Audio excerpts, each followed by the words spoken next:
จันทร์อุ่นคำคูณคืนเป็นเดือนห้าผู้คนพากันมุ่งมาขอพรพระเจ้าใหญ่อินแปงผู้สาวอุบลใจมนคิดพ่อได้แห้งมากราบขอบุญพ่อเบิ่งแยงให้ความรักเขาสมหวังพระงามดังองค์อินลงมาแบ่งปันศิลาจารึกหลักฐานพระมหาราชครูปูทานท่านท้าวทิดพรหมเจ้าเมืองอุบลให้สร้างวิหารข้างหนองตะพังตั้งองค์พระไว้คู่บุญญา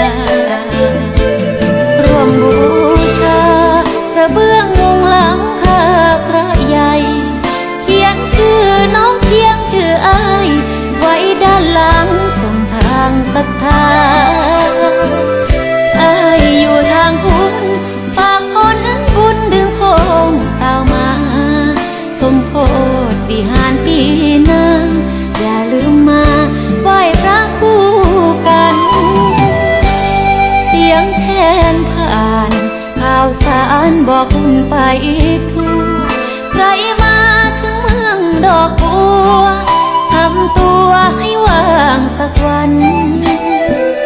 ไหว้พระอินแปงวัดป่าใหญ่อารามสวรรค์ส่วนน้องจะคอยคำมันเดินอาบแสงจันทร์เที่ยวงาน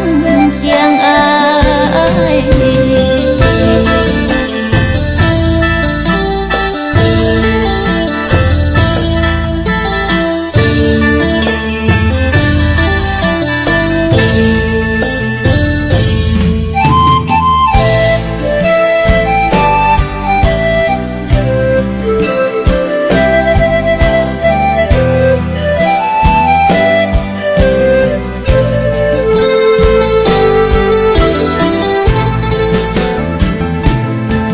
บู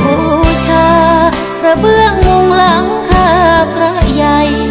เขียนชื่อน้องเคียงชื่ออ้ายไว้ด้านหลังส่งทางศรัทธาอ้ายอยู่ทางพุนฝากผลบุญดึงโพงตามมาสมโพธิวิหารปีหน้า